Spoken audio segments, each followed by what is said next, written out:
Alright, first and foremost, I'd like to give all praises, honor, and glory unto Yahweh Basham Yahushai, Basham Harakakodash, double honors unto the apostles and the elders, a great millstone, that rule well, that taught us the 100% truth.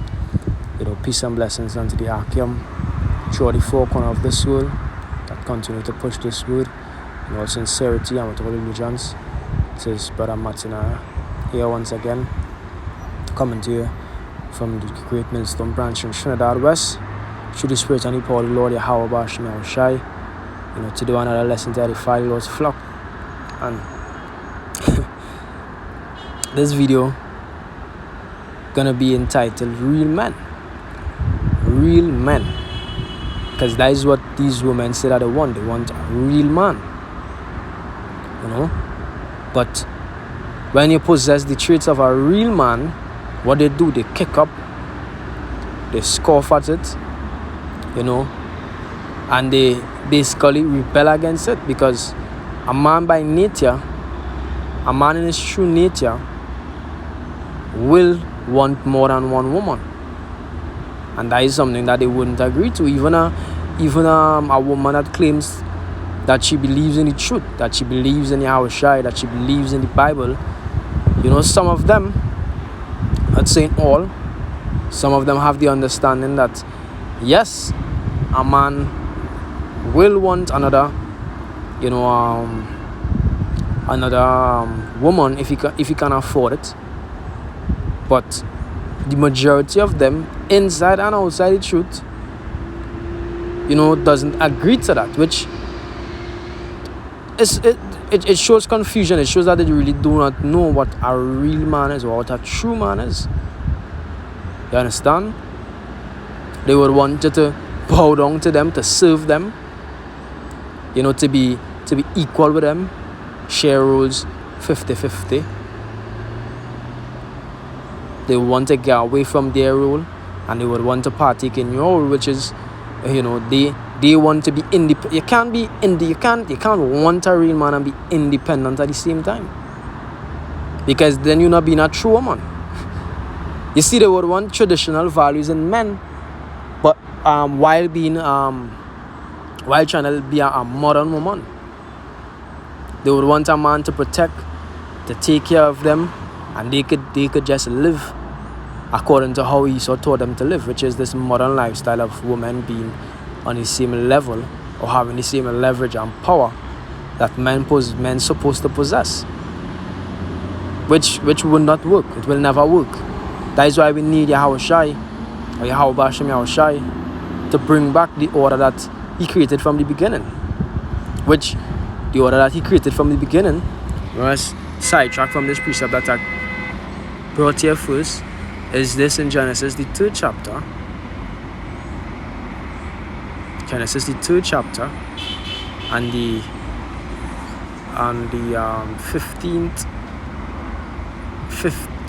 16th verse.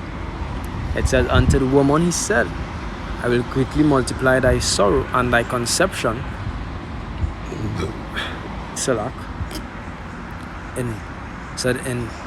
Unto the woman he said, I will greatly multiply thy sorrow and thy conception.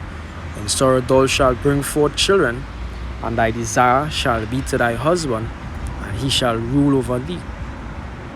And if you would look up, and let me just read it in other versions first, because English is hard for some persons to understand. So let me just read it. Let us read it, another version first, so that you can understand.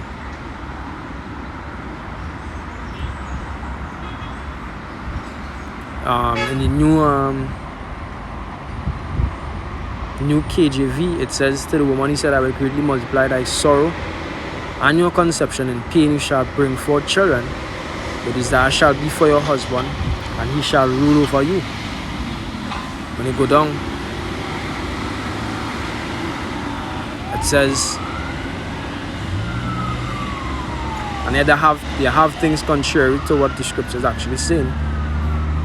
But I'm going to read like for example, this one, NET says to the woman, he said, I will greatly increase your labor pains, and with pain you will give birth to children. You will want to control your husband. He will dominate you.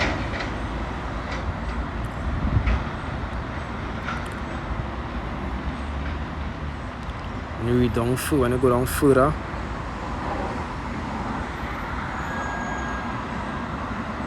most of them saying the same exact thing.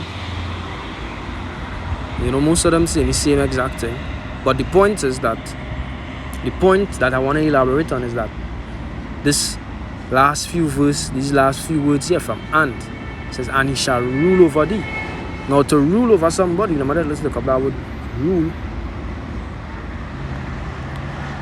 To rule, go down to the verb. It says exercise ultimate power, authority over an area and its people, have a powerful and restricting influence on. It says be a dominant or powerful factor, have a particular influence over, pronounce authoritatively and legally to be the case. It says that's basically it. But the first one, I'll go down to the origin, Middle English from Old French, rule, ruler, from late Latin regulare or regular, from Latin regula, which is straight stick. So you're keeping them in order. In the Bible, I must see what word they use for it in the Hebrew.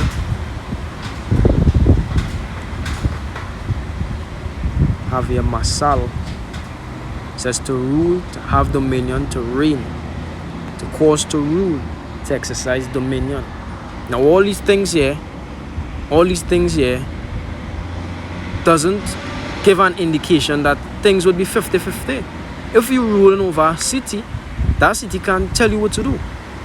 Like a king, the citizens cannot tell a king, or the people of our nation cannot tell a king, what he should and should not do. Likewise with a man, when it comes to his wife. When you're ruling over your wife cannot tell you what to do. You don't have to go to her for decision making, where it concerns the household, or where it concerns your personal life or her personal life. When you're ruling over somebody, you tell them to do something and they have to do it. Now you're not doing it if you know something don't make sense. Now because you could rule that person and tell them to do it if it already not making sense. That is just idiotic.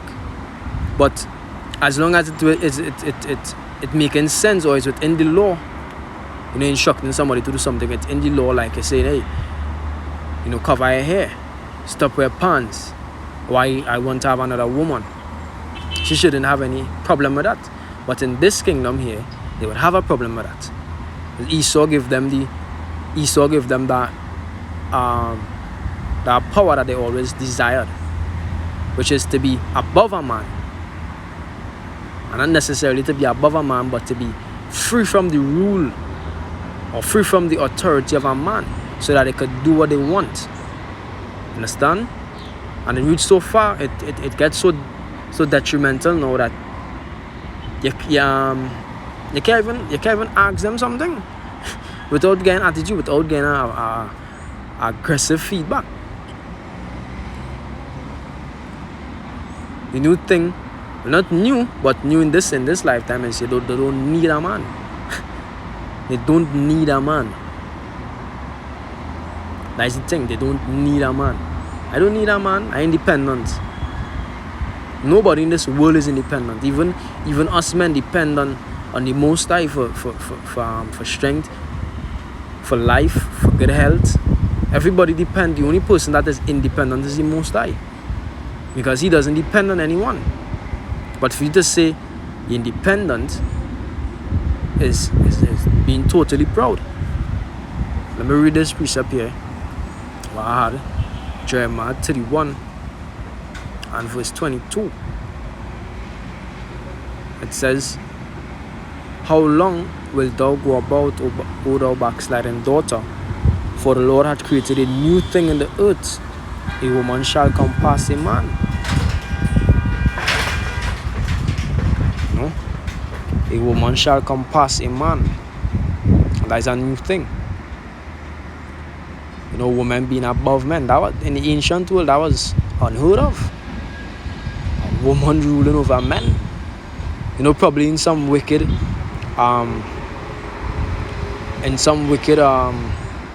empires, they would have had queens, ruling over nations. But that was something usually unheard of.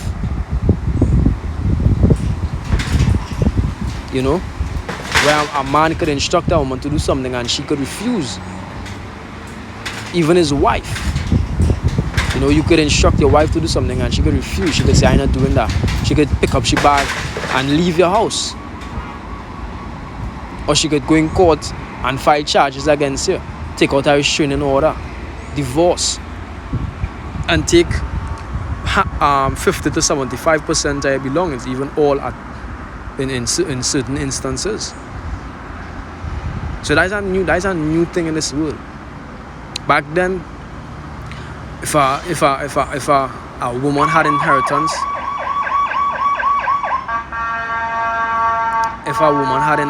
for whatever reason to receive from her father, and she married a man, which she would have had to marry a man of the same tribe, that inheritance would have belonged to that man, not her. So you see how upside down things have become, where